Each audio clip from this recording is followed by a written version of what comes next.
So the next speaker, Yolande, is going to introduce. It's Fiona, and she's also from the vet sector.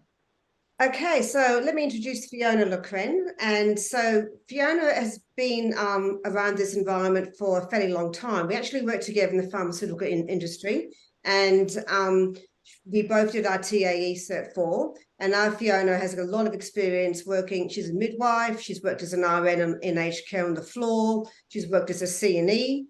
And as a CNE, she did in-house training for Cert 3. And now she works for private industry, because when we thought about this topic, we thought it was interesting to get the difference between a TAFE, public, and a private sector like ET, where Fiona works. And I was hoping that Fiona would, well, I know she will, be discussing, yes, the new Certificate 3 coming out, the 15 unit of competencies, but the sort of the difference between a TAFE environment and working for a private institution. Fiona works 4 days a week. She works very long hours as well. And so Fiona, I'll take it off to you. Thank you, Yolande. And also thanks, Karen. That was really good. As Yolande said, I actually work at an RTO. So I work for ET Australia, which is employment and training on the Central Coast of New South Wales. So we don't do a lot of online training. We did during COVID, but that changed. So I do self-paced and trainees. I've got probably 40 students that I look after. So the majority actually of my students are in home care, so community and services. And I also have Cert 4 students too. And as Karen said, they were looking at changing the Cert 4, and within 2 weeks that was withdrawn. So it's just watch this space and see what happens. So I do have a student at the moment who said she needs to have her Cert 4 to be able to get into her RNs for next year. But I mainly wanted to talk to you about the changes that are going to be occurring with the qualification. I can't even say it now, qualification. So as you know, the call for the Cert 3 in individual support for ageing came in 2015. And now they're looking at upgrading, I suppose, changing it. And as Karen said, there will be 15 units. They have actually changed some of the core units. They've added palliative care as a core. The only issue that we can see with that is you need to do 3 clients, look after 3 clients with palliative care, and one of them has to be end of life. So in a residential aged care, that probably won't be an issue, but it's home and community, because one of the organisations we work with, My Home Care, said they haven't had anyone palliating for 11 months. So we may need to be creative and think of other ways of how we're going to deliver it. So another point that I want to make too that Karen said, with the Cert 3, some people do it in 6 weeks. There's no actual time limit for it. Where I work, we do it probably 13, 14 months. Some part-time trainees can do up to 2 years. So we pace it to the student, because the reason now this year we actually have a lot more self-paced students and trainees is because people have to work. They can't afford just to study. I think a classroom is ideal, but we try and make this work the best that we can. So I would see the students on an average once a month, where I would meet with them, give them resources, go over the assessment tasks they need to complete with their knowledge and skills. And if they have any questions, they can contact me, and some of them will come in and I'll spend time with them going through it, especially for things like recognize healthy bodies can be an issue when you're new to the industry. They're looking at the medical terminology going, I have no idea what this means. You talk about the skin and you go, oh, that's the integumentary system. And they just look at you blankly as though, oh my goodness, what's she talking about? Yeah, so it's been very rewarding over the time I've done it. I actually have had students who used to cry every time they came to see me. And by the end of it, they got through, they were really happy. And I know they'd be really good care support workers.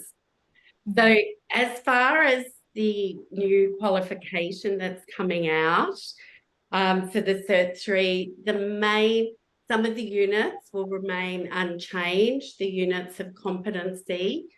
The main ones that are going to be changing is recognise healthy bodies.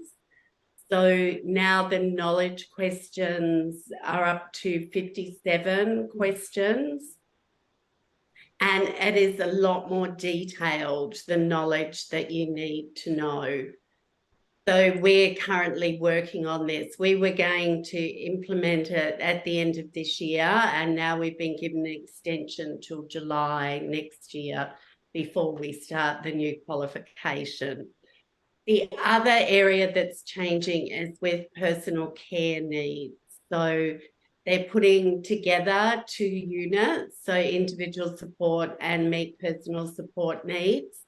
And this will consist then of a simulation of, I think, they need to do 3 simulations with showering, bed making, bed baths, and manual handling. So they will either need to come in to where we are, or some of the home care facilities have got their own training rooms. So one of us would go out and do that.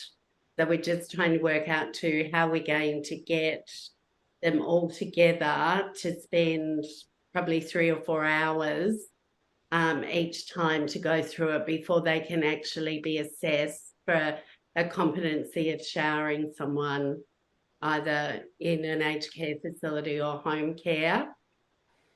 And the other thing that is changing too is the dementia unit. The dementia unit is far more comprehensive than it used to be. So we are... Sorry, is that an elective or is that a core subject? No, it's still core. It's a core now. It's an elective. No, it's a call for both the Cert 3 and Cert 4. Because it didn't used to be. Yeah. Yeah. So no, it is. Sorry, it's a required elective. They worded a little bit unusually. I haven't.